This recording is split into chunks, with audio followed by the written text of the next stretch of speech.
12 years ago, I started my first business, and I started with absolutely nothing. I don't just mean I started with no money. I started with no money, no skills, no plans, barely even any ideas. And let's just say that was a tough way to start. It's tough to build something successful when you don't even know what you're trying to build. After working for myself for several years, I finally got around to coming up with a plan. It was messy, it took me forever to write, and honestly, not really that useful as a finished document. But the process of writing the plan allowed me to create a lot of clarity for myself about what my objectives for the business were and how I would reach them. Within the next 2 years, I had more than doubled the size of my business, hiring a staff of 12 people to run it for me and attracting hundreds of new customers. Since that time, I've written quite a few business plans, both for my own companies and for those of my clients. And at this point, I've developed a system to streamline the entire process, not only making it faster and simpler, but also way more useful in a really practical way. If you want to get your business organized and start strategically increasing your profits and growing towards your goals, then keep on watching. This business plan has 6 main sections, and I'd recommend that you start by scribbling your ideas for each on a separate blank piece of paper. Once you get your ideas worked out, you can create one cohesive document. The 6 pages of your business plan are 1. Overview, 2. Message, 3. Marketing, 4. Product, 5. Production and delivery, and finally 6. Goals. The first page of your business plan will be an overview. It's going to give a basic understanding of what your company does and the structure of your company. Now, you're seeing me write it down here in my sloppy, messy handwriting. However, I've typed up a nice, neat version for you to use for yourself. So if you want a copy of that, just check the description down below. It's completely free, and you can use it to write your own business plan. In that first overview page of your business plan, you want to include your business name, your company structure, the location where you do business, and also a brief description of exactly what your company actually does.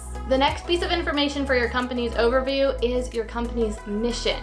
And this is really important because it's the driving force behind your business plan. It's what all your plans are focused towards achieving. And if you don't have a mission, it's like trying to make plans to reach a goal without having a goal. So make sure you don't skip this step. The final component of the overview page is your chart of accountability. Now, this chart describes who is accountable for which of the major tasks involved in running the business. And the 3 main areas of accountability in most businesses are marketing and sales, operations, and finances.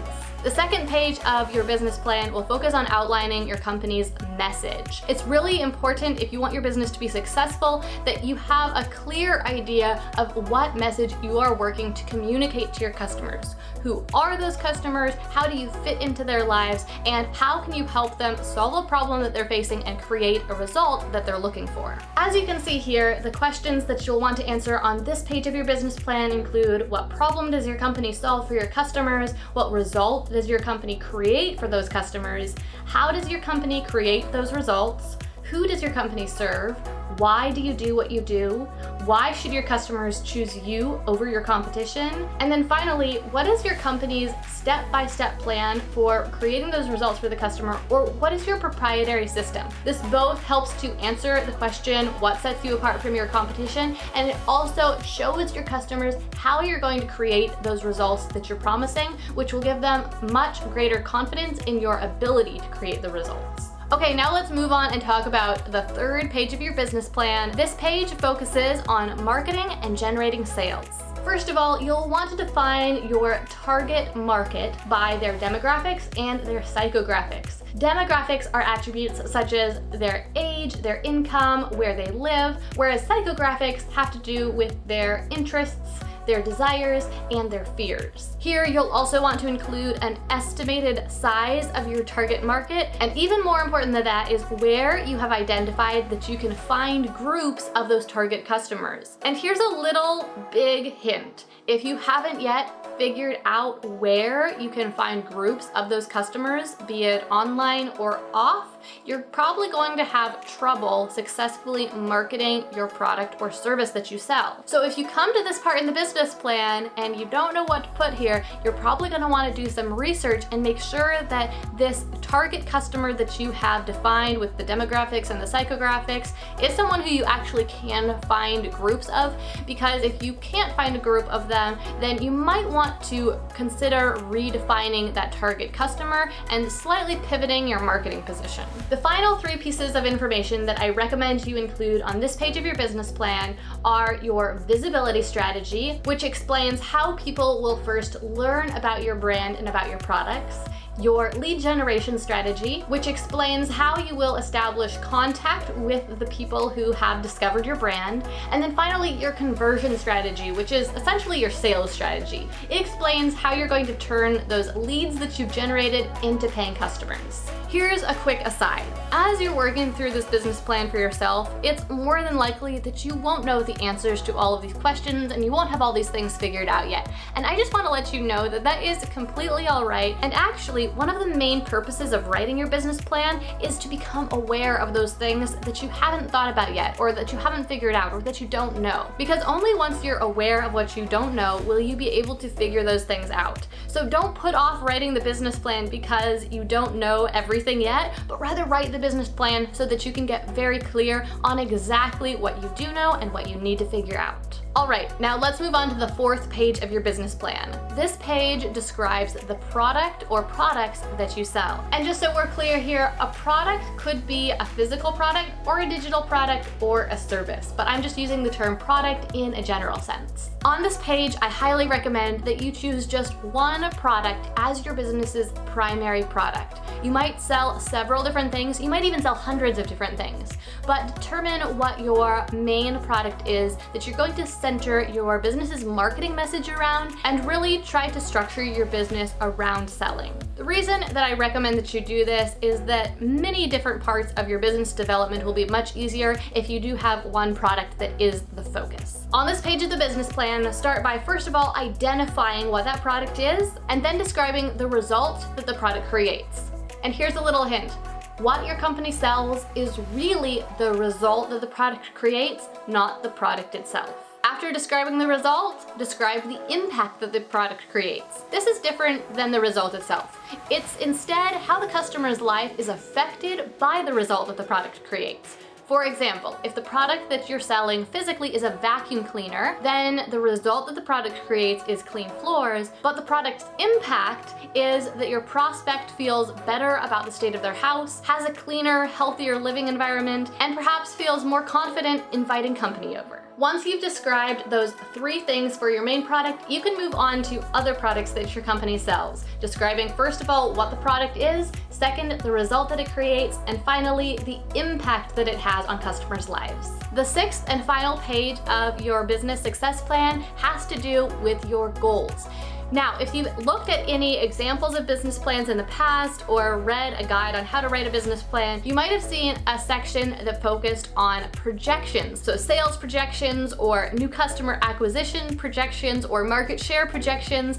And if you've tried to write a business plan in the past and you tried to write that section, you may have found it very difficult. And chances are that's because you're running a small business or maybe you've just started your business. And it's really difficult to make accurate projections, or projections at all for that matter, if you don't have any data to base them on. And that's why I'd recommend that if you are just starting your company or you've only been in business for a couple of years, that instead of trying to create projections, you instead simply set goals. You can decide exactly how long you want to make your goals for, but a good place to start would be to set some 1-year goals and also some 5-year goals.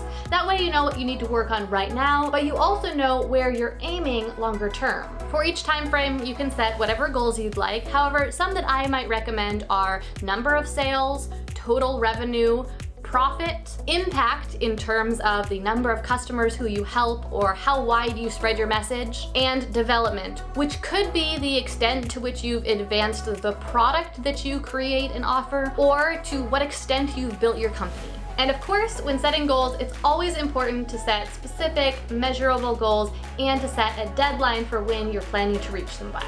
All right, that's everything you need to include in your business plan. As you can see, it's 6 simple pages, and you probably already know most of the information that will be going into this business plan already. There are many other pieces of information that you may want to include in your business plan, and of course, you're more than welcome to. Include any relevant information that describes how you successfully run your business and how you plan to reach your goals. However, my final piece of advice for you is to make sure that you don't overcomplicate things. More words are not better. In fact, your business plan will be the most useful if you keep it short and relatively simple. Because if you write a document that's 20, 40, or more pages long, chances are high that nobody will ever even go back and read it ever again. As I mentioned earlier on, I put a neatly organized outline of this business plan together for you. There's a link in the description below where you can download it for free. If you have any feedback on it, be sure to let me know. I'd recommend that you download it and print it out now, and that you schedule some time on your calendar so that you actually get around to filling it out. Because writing a business plan is one of those things